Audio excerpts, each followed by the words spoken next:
Introduction. The discovery of the secondary system. Most of us have spent our entire lives believing we are the sole drivers of our destiny. We have been taught that if we want to be healthy, happy, or successful, we must grab the steering wheel with both hands, keep our eyes glued to the road of evidence, and navigate every pothole through sheer mental effort. We call this taking control. But what if you were built with a secondary system? This book is an invitation to discover the self-driving system within your own life. The three partners.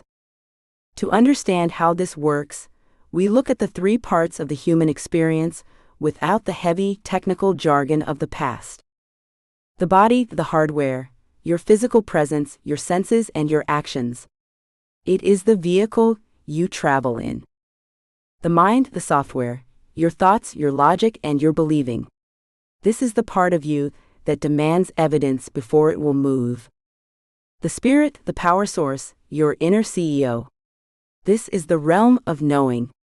It is the part of you that is never sick, never tired, and was never traumatized by the bus crashes of your past. The crossover.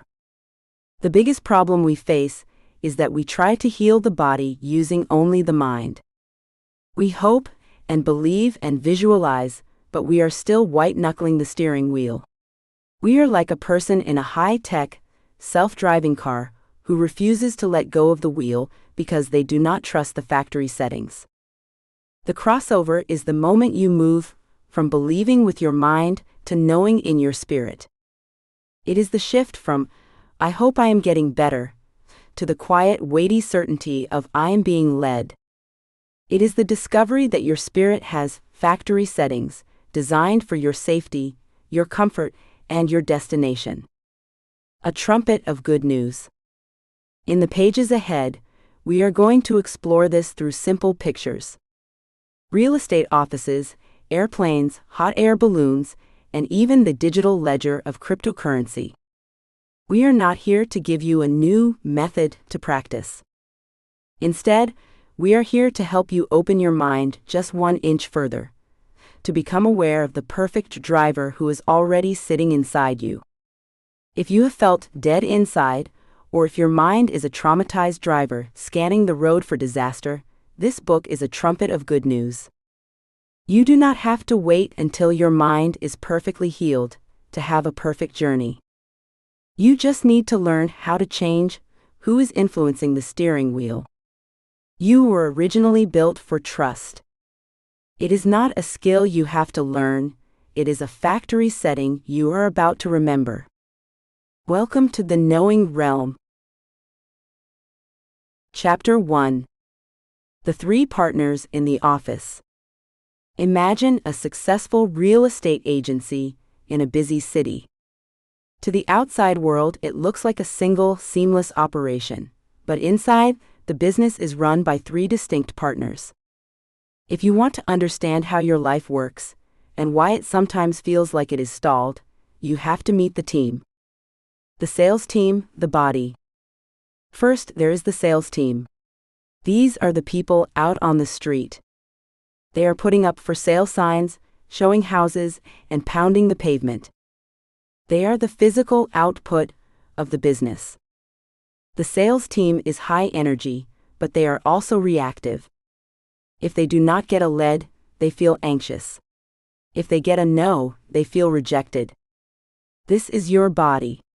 Your body is the hardware that interacts with the world. It feels the pain, it feels the exhaustion, and it reacts to the physical evidence it sees. The body does not decide the strategy, it just carries out the current orders. The manager, the mind. Then, there is the husband who acts as the on-site manager. He is in the office from 8 a.m. to 6 p.m. every day. He is buried in spreadsheets, market data, and evidence. He is constantly analyzing the competition and worrying about interest rates. Because he is the one physically sitting at the desk all day, he believes he is the one running the show. He is the believer. He tries to make things happen through sheer effort, logic, and willpower. This is your mind. Your mind is an incredible tool for processing data, but it is often exhausted because it thinks it must solve every problem by itself. The quiet partner, the spirit. Finally, there is the wife. She is a partner in the business, but she is not in the office all day. She has other things to attend to, perhaps family needs or other interests, so she only pops in for a couple of hours in the morning. She does not look at the spreadsheets. She does not calculate the market. She has something else, intuition. She has a knowing. This is your spirit or your heart. Your spirit is the seat of your inner self. It is not bogged down by the noise of the office or the stress of the sales team. It sees the big picture. It knows things before the data arrives. The conflict of influence. In the early days of this business, the husband, the mind, ignores the wife, the spirit. She walks into the office one morning and says, "I have a feeling the market is about to shift. We should move into rentals." The husband looks up from his pile of evidence and scoffs. The data says sales are at an all-time high. We're staying the course. He ignores her knowing because he cannot see the proof yet. A few months later, the market crashes. The business loses money. The sales team, the body, is stressed and feels dead inside because they are working hard but getting nowhere. The manager, the mind, is frantic, trying to fix the problem with more spreadsheets. The shift to knowing. But then something changes.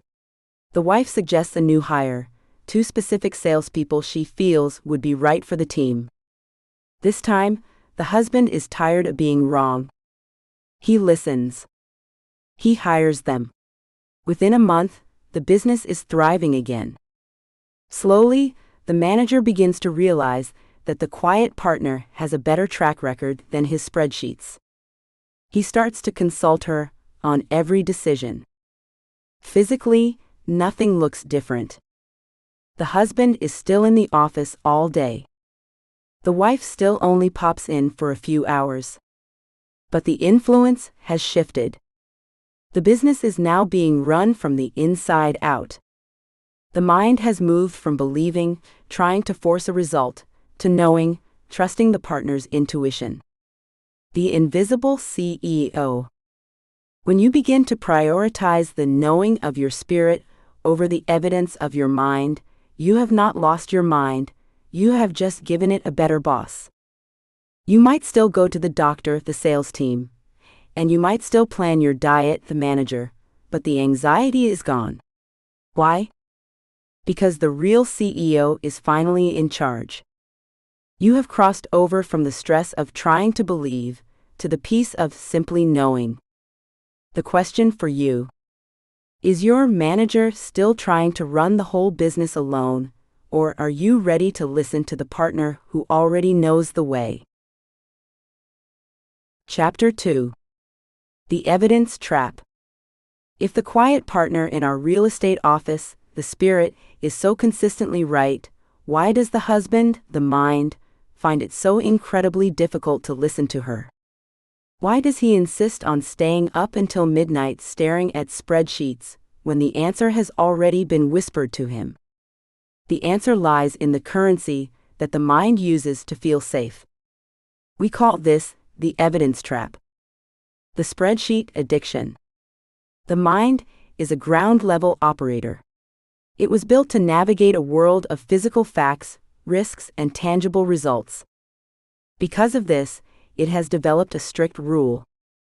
I will not move until I see the proof. In our real estate analogy, the husband feels responsible for the mortgage, the salaries of the sales team, and the reputation of the firm. To him, intuition feels like a luxury he cannot afford. He believes that if he stops looking at the evidence, the business will collapse. This is exactly how we handle our health.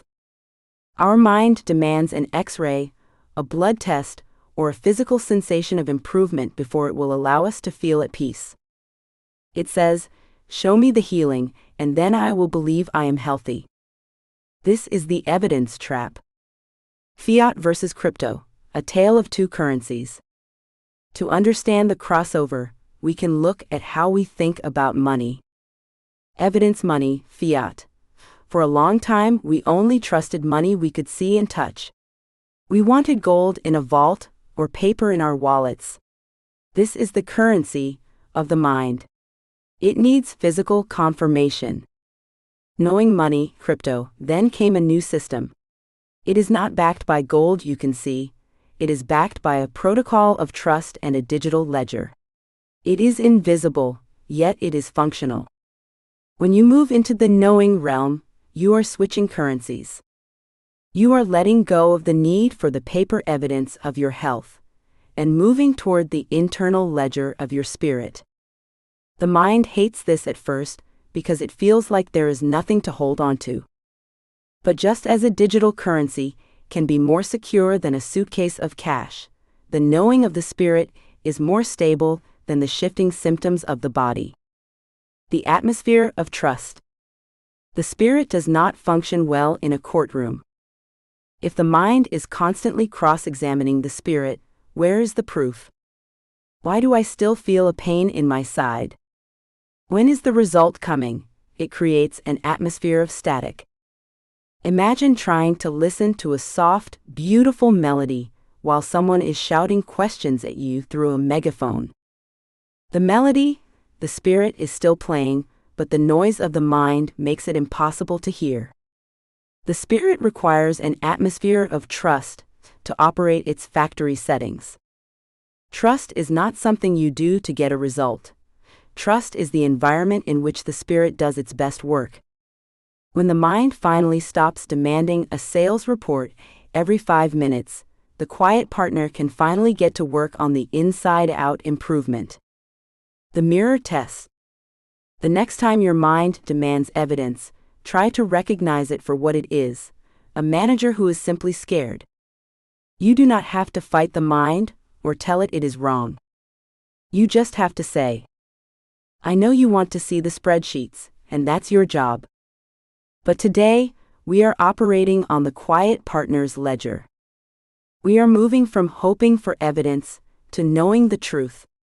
By acknowledging the mind's need for proof, but refusing to be governed by it, you take your first step across the bridge. Chapter 3. The Traumatized Driver. We have met the three partners, and we have seen how the mind gets addicted to the currency of evidence. But there is another reason the mind refuses to let go of the steering wheel. History. Sometimes, the mind is not just being analytical, it is being protective. It is haunted by the memory of a bus crash. The mountains in Ethiopia. Consider the story of a young woman from Ethiopia. Years ago, she was on a bus traveling over steep, dangerous mountains, trying to escape the reach of terrorists. The bus crashed. It was a scene of true devastation, and members of her family did not survive. She eventually made it to the safety of Australia, but the driver inside her stayed on that mountain. For 2 years, she tried to get her driver's license in Australia, but her mind was so loud with the echoes of that crash that she failed test after test. When she finally passed, she was still a traumatized driver. Even on a flat, sunny road in Brisbane, her hands were shaking, her foot was hovering over the brake, and her eyes were searching the horizon for a disaster that was not there. The Tesla in the garage. Now, imagine someone gives this young woman a Tesla. This car is equipped with the latest, full self-driving technology. It has factory settings designed by some of the most brilliant engineers on Earth. It does not have memories. It is not afraid of mountains. It just knows how to navigate. If she gets into that car and insists on driving it manually, the car is under the influence of trauma. It will be jerky, hesitant, and stressed because the person holding the wheel is jerky, hesitant, and stressed. But if she pushes the button and engages the autopilot, a miracle happens. Suddenly, the car is under the influence of the factory settings. The car begins to move with near-perfect precision.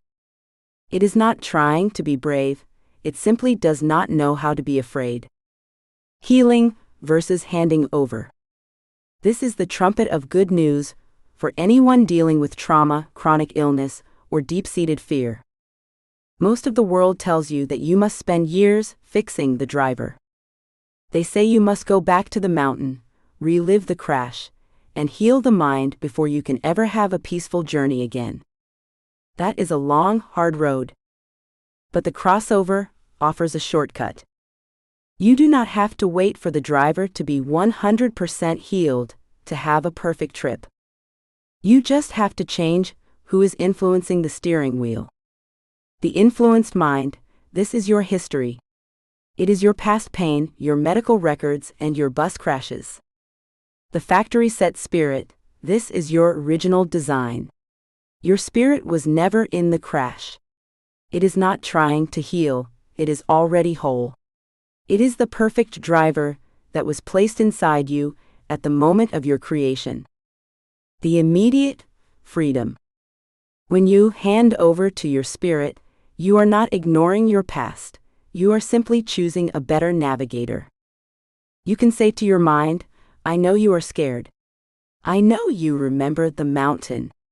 You stay right there in the driver's seat, but we are going to let the spirit influence the steering today. The moment you let go, the pressure to be okay vanishes. You do not have to force yourself to feel better. You just trust that the self-driving system of your spirit knows the way to the destination. The car starts to move smoothly, not because the driver changed her memories, but because she changed her trust. The revelation. You do not have to fix your past to change your future. You just engage the system that was never broken. Chapter 4. Engaging the autopilot. Now that we understand the three partners and the difference between a traumatized driver and a factory-set system, the question becomes, how do we push the button? In a Tesla, the button is physical. You double-tap a stalk or press a screen, and the car takes over. In our lives, pushing the button is an internal shift. It is the moment we stop trying to control our health with our minds and start allowing the deeper system of our spirit to guide it. The hands-on-wheel phase. When a person first gets a self-driving car, they do not immediately take their hands off the wheel and go to sleep. They sit there with their hands hovering an inch away from the steering, eyes wide, heart racing. They are using the system, but they are not trusting the system. In this phase, you are still in the realm of believing. You are saying the right words. You are trying to stay positive. But you are still monitoring every pothole, symptom, with a white-knuckled intensity. This is the most exhausting part of the journey. You are doing the work of two people, trying to let the spirit lead, while the mind is still trying to micromanage the spirit. The mind is constantly asking, is it working yet? Do I feel better? Should I take over? The crossover, the hands-off moment. The crossover happens when you realize that your manual steering is making the ride worse. Think back to the young lady from Ethiopia. As long as she is trying to help the autopilot by jerking the wheel every time she feels a tiny bump, the car cannot do its job. The system is designed to be smoother than her fear. To get the benefit of the factory settings, she has to let go. How to engage the spirit influence. Engaging the autopilot of your spirit is not a complex ritual. It is a series of 3 simple recognitions. Acknowledge the manual struggle. Admit to yourself, I have been trying to steer my health with my mind and I am exhausted. My mind is a good manager, but it's a traumatized driver. Identify the system. Remind yourself, inside me is a spirit with factory settings for peace, health, and a perfect destination. This system was never in the crash. It knows exactly where we are going. The handover command, you can literally say it out loud or in your heart. Spirit, I am letting go of the steering wheel. I am putting this journey under your influence. Mind, you can stay in the car and watch, but you are no longer the one driving. The software update of the heart. When you engage the autopilot, you are not just hoping for a miracle. You are allowing a deeper system to guide you. What if your health does not improve because you are controlling it better, but because you are allowing a deeper system to guide it? The spirit does not need to learn how to heal you. It already has the code. It is like a software update that has already been downloaded but is waiting for you to click install. What happens to the mind? The mind does not disappear. It becomes the passenger. It still sees the road, it still notices the traffic, and it might still feel a twinge of nervousness. But it no longer feels the weight of the steering. The mind's new job is simply to stay aware. It watches your spirit work. It notices how much smoother the ride is when it is not the one fighting the wheel. It realizes that the destination, your health and peace, is being handled by a partner who is much more capable. The practice. Today, every time you feel the urge to grab the wheel of worry, take a breath and say, autopilot engaged. My spirit is driving. Chapter 5. The Crypto of the Soul. If the mind is a manager who only trusts what he can see in a physical vault, how do we convince him to value something he cannot touch? To understand the crossover from the mind's evidence to the spirit's knowing, we have to look at the biggest shift in the world of value, the move from physical cash to digital currency. The ledger of truth. For centuries, the mind's version of money was fiat. It was paper you could hold or gold you could lock away. It felt real because it had physical weight. If the vault was empty, the mind panicked. This is how we usually treat our health. If the vault of our body feels empty, if we have pain or a lack of energy, the mind says we are bankrupt. But then came a new system. It does not use paper or gold. It uses a ledger. A ledger is simply a record of truth. In a digital currency system, the value is not in a physical coin. It is in the fact that the entire network knows the value is there. It is a knowing currency. The spirit's internal ledger. Your spirit operates on an internal ledger. It does not wait for the body to feel good to record health as a fact. The spirit already has the factory settings of wholeness. In the spirit's ledger, your health is already a completed transaction. The crossover happens when you stop checking the physical wallet of your symptoms and start trusting the digital ledger of your spirit. The mind says, I'll believe I'm wealthy when I see the cash. The spirit says, the transaction is already verified in the ledger. The cash is just a matter of time. Trading in trust. The world of cryptocurrency only works because people decided to trust the protocol more than the paper. They let go of the evidence money to embrace a trust currency. What if your spirit is designed to function in an atmosphere of trust, but your mind is designed to operate in a world of evidence? When you demand evidence before you will trust your spirit, it is like trying to use a credit card in a place that only accepts gold coins. The systems do not match. To get the self-driving system of your spirit to work, you must switch currencies. You start trading in trust. The knowing protocol. How do you know the transaction of your health has been recorded in your spirit? It is silent. It does not shout like the mind's worries. It is fixed. Unlike an emotion that goes up and down, a ledger entry does not change. It is independent. It does not need the sales team, the body, to have a good day in order to be true. The mind will constantly ask, where is the money? Why isn't it in my hand yet? Your job is to point the mind toward the ledger. You tell your mind, the evidence is coming. But the knowing is already here. We are operating on the Spirit's protocol now. Moving into the knowing realm.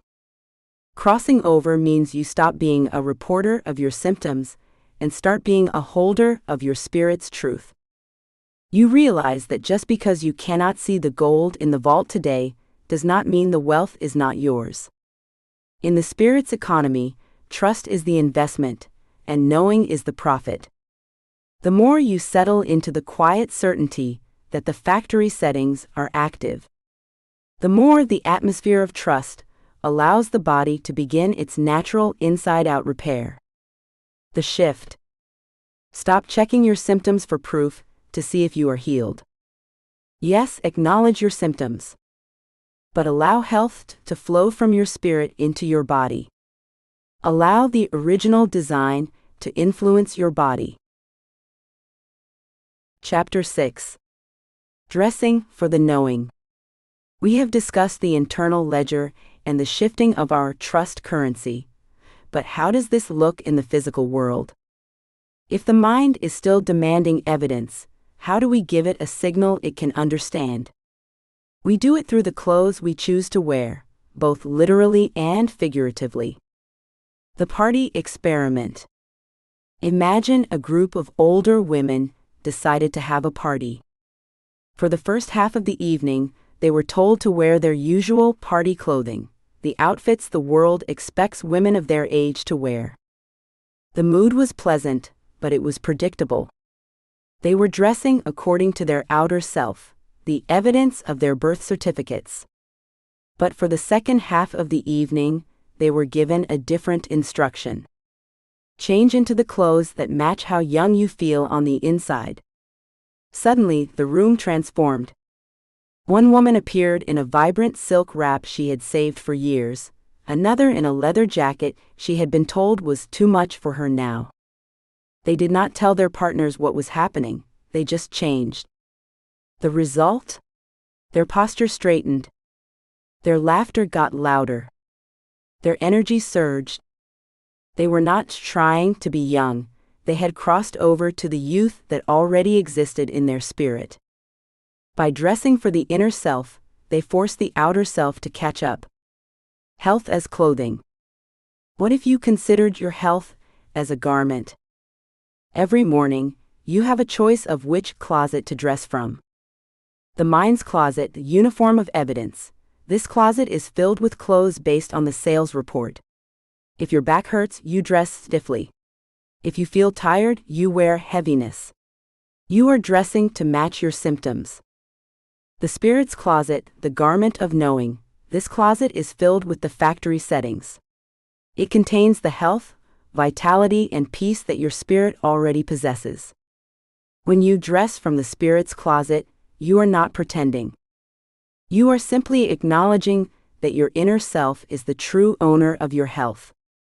You are wearing the certainty of a healthy person before the mind sees the proof in the mirror.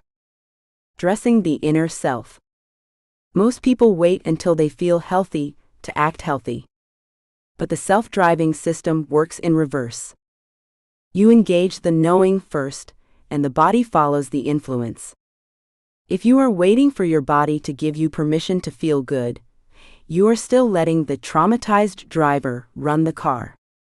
But when you dress, in your attitude, your speech, and your actions, according to your spirit, you are telling the mind, the CEO is in the office today. We are dressing for success, not for the struggle. The mirror exercise. Try this experiment tomorrow morning. As you look in the mirror, ask yourself, whose clothes am I wearing today? Am I wearing the limitations my mind has recorded, or am I wearing the wholeness my spirit knows is true? You do not need to change your entire wardrobe to do this. It is a shift in how you carry yourself. It is the decision to wear peace as if it were a tailor-made suit. The crossover. You do not dress because you are healed. You dress because you know that health is at work inside you. Chapter 7. Ground School versus Taking Flight. If we are going to live by the influence of our spirit, we have to understand that the rules of the air are different from the rules of the ground. This is where many people get confused and give up. They try to fly the plane using a driver's license, and when they hit a bit of wind, they think the engine has failed. Learning to drive on the ground. Before a pilot ever leaves the earth, they go to ground school. This is where they learn the mechanics, the safety checklists, and the practical rules of the runway. In our lives, the mind is the ground instructor. It is excellent at practical things. It knows about nutrition, it knows how to follow a doctor's advice, and it knows how to manage a schedule. We should never throw away our ground school knowledge. It is important to know how to drive the plane to the runway. But you cannot drive a plane all the way to London. To get to your true destination, the place of deep healing and wholeness, you must eventually leave the ground. You must take flight. The moment of lift. Taking flight is the crossover. It is the moment you stop relying on the friction of the road, the evidence, and start relying on the laws of aerodynamics, the spirit. When a plane is taxiing, it feels every bump in the concrete. The mind is constantly reporting. It is bumpy. We are shaking. This does not feel like flying. But the pilot knows that once they reach a certain speed and pull back on the yoke, the bumps of the ground disappear. They are now supported by something invisible but incredibly powerful: lift. Handling the turbulence. The biggest test is what happens after they take flight. What if you decide to trust your spirit, you push the button, and then, the next day, your health feels worse? Your mind will scream, "See? I told you. We are crashing. Get back on the ground." In aviation, this is called turbulence. Turbulence is not a crash. Turbulence is not an engine failure. Turbulence is simply the air reacting to the plane. If your symptoms seem to flare up after you start this journey, do not assume the factory settings have failed. Assume you are just moving through a different layer of the atmosphere. The mind wants to slam on the brakes, but in the air there are no brakes. You stay the course. You trust the instruments of the spirit over the feelings of the cockpit. The pilot's perspective. A pilot does not hope the plane stays up. They know the laws of physics are holding it. They have moved from the believing of the student to the knowing of the captain. You can say to your mind during a rough patch, "We aren't driving on the ground anymore. The bumps you feel are just the wind. I am not looking out the window for proof of safety. I am looking at the spirit's compass.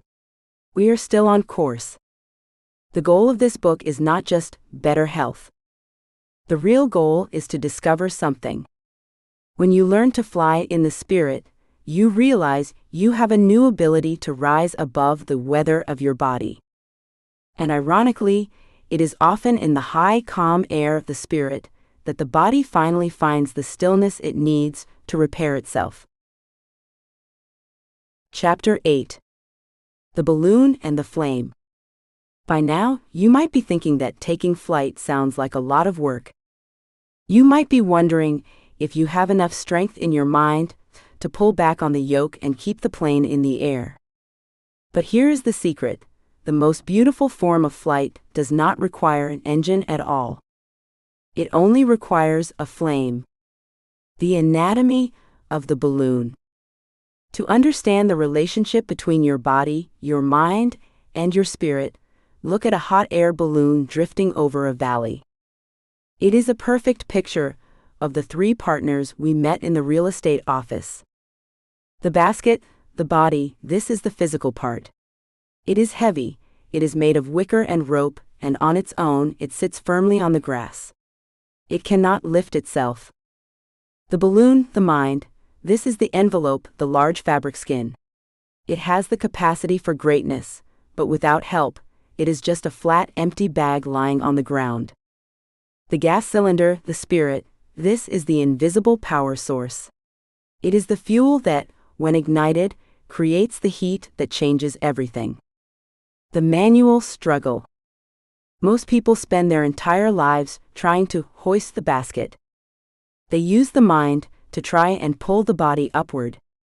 They try positive thinking, they try to force themselves to be happy, or they try to will their health to improve. This is like a person standing in the basket of a hot air balloon and trying to lift it by pulling up on the handles. No matter how hard you pull, you are still standing on the thing you are trying to lift. You are exhausted because you are using the wrong system. The ignite state. The crossover in a hot air balloon is the moment the pilot reaches up and pulls the trigger on the burner. The blast, the gas, the spirit is ignited.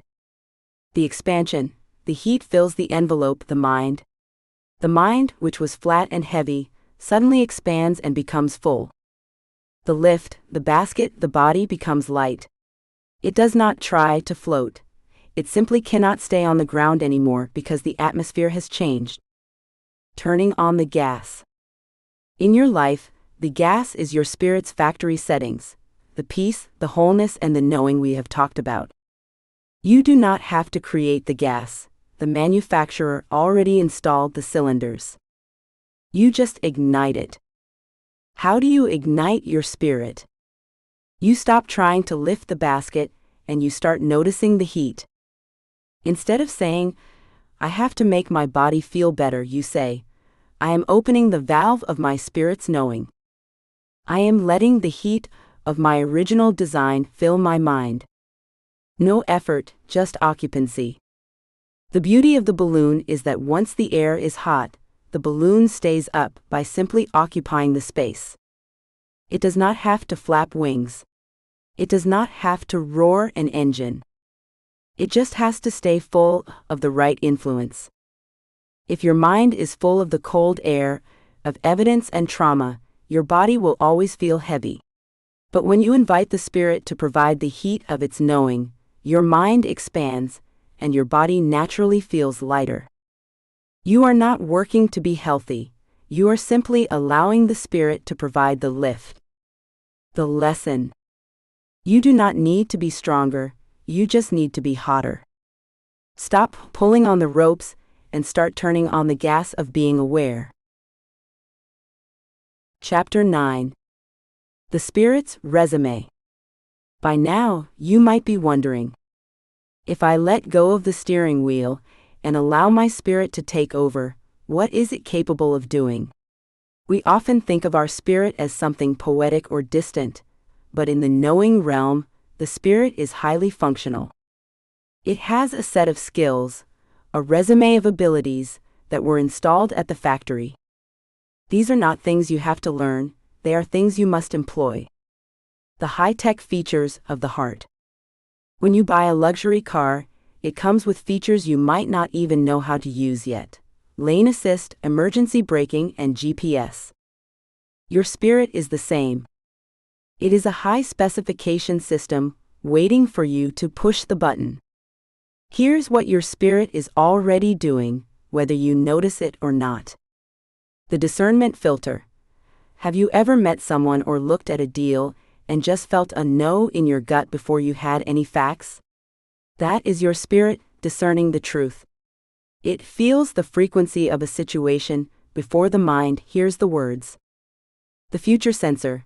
Your spirit is not stuck in clock time. It often gives you a nudge to turn left instead of right, or to call someone out of the blue. It senses the flow of the journey ahead of the headlights. The body repair system. Your spirit is the inside-out health. It does not need a medical degree to know how to knit a bone or fight a virus. It provides the blueprints of wholeness that the body uses to rebuild itself every day. The mind anchor.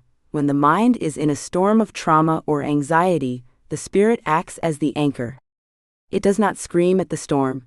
it simply holds the weight so the mind does not drift away into despair. The favor magnet. Just as a Tesla identifies the right charging stations, your spirit creates an atmosphere that attracts the right people, the right timing, and the right opportunities. Some call it luck. In the spirit, we call it alignment. Infinite energy. There is a second wind that does not come from coffee or sleep. It is the energy of purpose. When you are operating in your spirit, you can physically shine because you are plugged into the main power grid. Unconditional joy. This is the most famous part of the resume. Your spirit has the ability to make you happy for no reason. The mind needs a reason, a promotion, a gift, a good health report to be happy. The spirit is just happy because happiness is its natural state. That is why everyone wants to be happy. They are just going home. The manager's new job. In the past, the manager, tried to do all these things. The mind tried to figure out the future, force the body to heal, and find reasons to be happy. It was like trying to run a supercomputer using a hand crank. Now the mind has a much easier job. Its job is to consult the resume. When a problem arises, the mind stops panicking and asks, "Spirit, what is your discernment on this? What is the factory setting for this situation?" Instead of trying to create the answer, the mind simply notices the answer that the spirit is already providing. Awareness is the only training. You do not need to train your spirit to do these things. It already knows how. You only need to train your awareness. Think of your children. As they grow, they suddenly become aware of their physical appearance in a mirror. That can be a self-conscious day. But imagine the day you become aware of your spiritual appearance. You look in the internal mirror and see a spirit that is wise, powerful, healthy, and full of joy. That is not just a good day, that is a trumpet of good news day. It means the pressure is off. You do not have to be a perfect human. You just have to be aware that you have a perfect spirit currently driving a human body. The practice. Today, pick one item from the spirit's resume, perhaps mind calming or future sensing, and simply say, "I am aware that my spirit is handling this right now." Chapter 10. The Factory Reset, Built for Trust. We have traveled from the busy real estate office to the mountain roads of Ethiopia, from the cockpit of an airplane to the quiet ascent of a hot air balloon. We have looked at the ledgers of the heart and the resume of the spirit.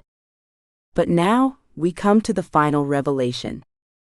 It is the trumpet of good news that changes everything you thought you knew about yourself. The great misunderstanding. Most of us spend our lives believing that trust is a difficult mountain we have to climb. We tell ourselves, if I could just learn to trust, I would be at peace. If I could just work harder at letting go, my health would improve.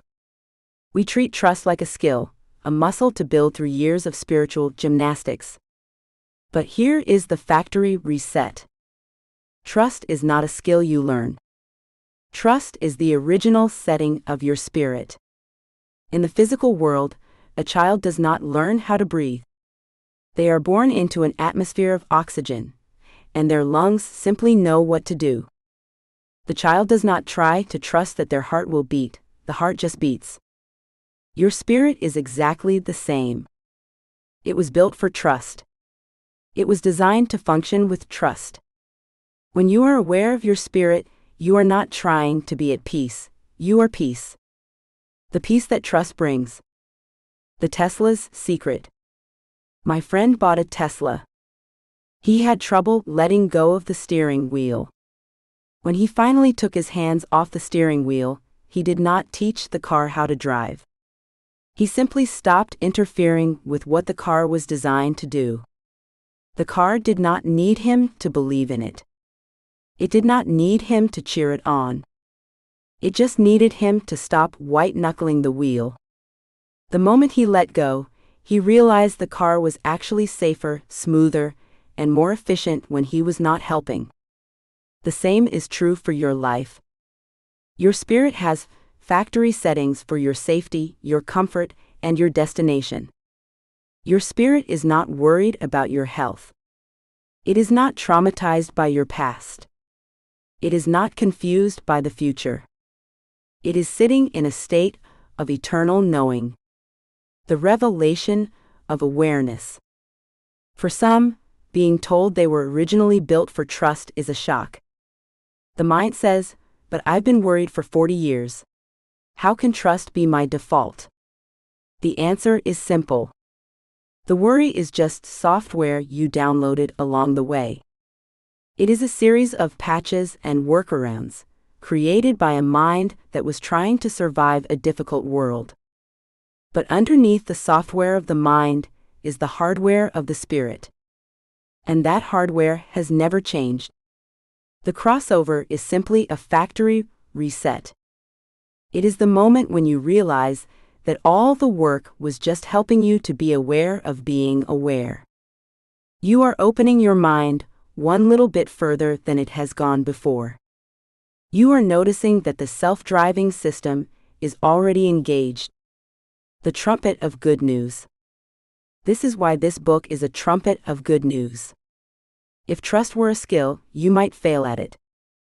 If healing were a result of your effort, you might not be strong enough. But if trust is your factory setting, then all you do is stop trying. You do not have to find the way, you are already on the way. You do not have to get healthy.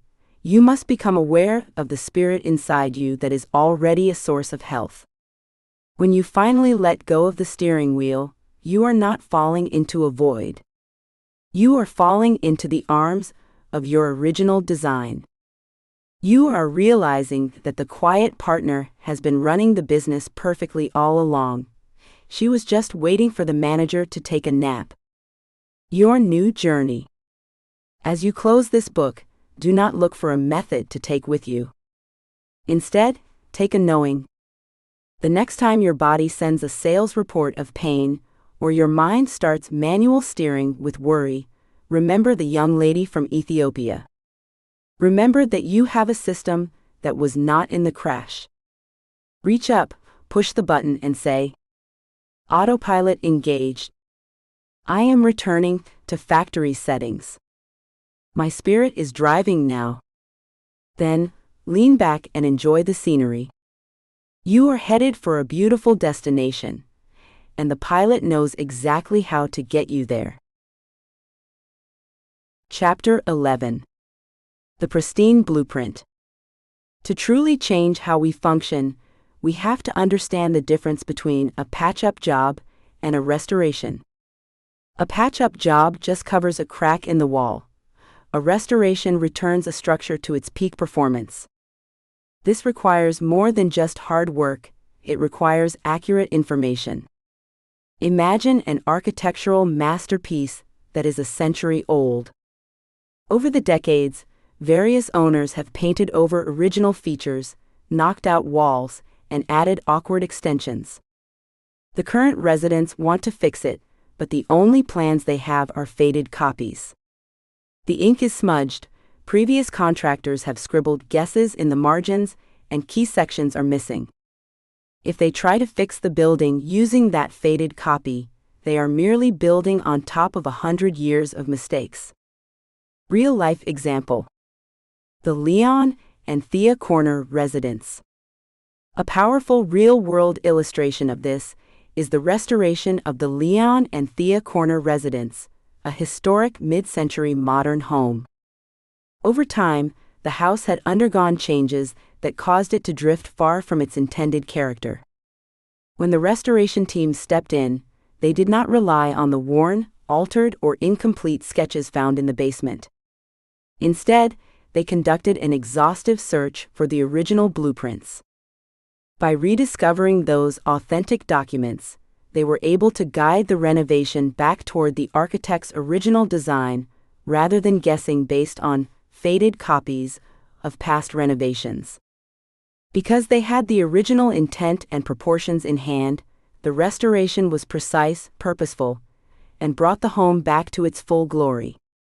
The blueprint of the self. This parallels how we often try to fix our own lives. Most of us operate using a corrupted understanding of our identity, a faded copy formed by social pressure, past trauma, or limiting beliefs we picked up along the way. The original blueprint. This is the uncorrupted design of your spirit, the factory setting of your core self. It is kept in perfect condition, containing the exact proportions of your natural resilience, clarity, and potential. The faded copy. This is the identity we have adopted from the bus crashes of life. It is the version of you that believes you are naturally anxious, permanently tired, or limited by your past. It is a worn-out copy that has been scribbled on by every negative experience you have ever had. From guesswork to precision. In the world of historic preservation, experts go to great lengths to find original documents because they provide the only accurate evidence of how the structure was meant to be. Without the true blueprint of your inner self, your mind is just making guesses. You might try a new productivity hack, a different diet, or a positive thinking seminar, but you are still working from incomplete information. It is like trying to restore a palace using instructions for a temporary shed. But when you access the authentic blueprint, when you align your daily actions with the knowing of your original design, the restoration becomes effortless. You stop trying to patch your personality and start operating according to your original high-performance specifications. Transformation into original glory. The result of following the original blueprint is not just a repaired life. It is a transformed one. When you guide your life by this accurate information, you find that your internal structure is much stronger than you thought. You realize that your factory settings were always there, waiting for you to stop looking at the faded copy of your history and start looking at the master plan of your potential. The crossover. You are not a renovation project for your mind to struggle with. You are a masterpiece returning to its original design. Author's note. A note from the future. As you finish this book, I want you to take a moment to consider the version of yourself that exists 6 months, a year, or even a decade from today. In the world of writing, we often talk about the arc of a story. Every character begins in a place of limitation, a faded blueprint of who they are supposed to be. But the story does not end there. The story is about the journey toward the original intent. This book is not about doing more. It is about becoming aware of what is already done. I am writing this to encourage you into your own future. The version of you that is healthy, peaceful, and operating with the precision of a factory reset is not a fantasy you have to build from scratch. That person is your original design. They are already waiting for you at the end of this crossover. Right now, your mind might feel like that traumatized driver we discussed, scanning the road for past mistakes and bracing for impact. But I want to invite you to look past the windshield. There is a secondary system within you that has never been tired, never been sick, and never lost its way. As you turn these pages, do not read them as a student trying to learn a difficult new skill. Read them as a traveler who has just discovered they have been upgraded to first class. The seat is already yours. The pilot already knows the destination. Your only job is to settle in and trust the flight. Your future self is not someone you have to achieve. Your future self is the original blueprint finally brought to life. I will see you at the destination. Thanks for reading. Tony Egar. Brisbane, Australia. The discovery of self-driving health. Do you have a knowing? Introduction. The discovery of the secondary system. Most of us have spent our entire lives believing we are the sole drivers of our destiny. We have been taught that if we want to be healthy, happy, or successful, we must grab the steering wheel with both hands, keep our eyes glued to the road of evidence, and navigate every pothole through sheer mental effort. We call this taking control. But what if you were built with a secondary system? This book is an invitation to discover the self-driving system within your own life. The three partners. To understand how this works, we look at the three parts of the human experience without the heavy technical jargon of the past. The body, the hardware, your physical presence, your senses, and your actions. It is the vehicle you travel in. The mind, the software, your thoughts, your logic, and your believing. This is the part of you that demands evidence before it will move. The spirit, the power source, your inner CEO. This is the realm of knowing. It is the part of you that is never sick, never tired, and was never traumatized by the bus crashes of your past. The crossover. The biggest problem we face is that we try to heal the body using only the mind. We hope and believe and visualize, but we are still white-knuckling the steering wheel.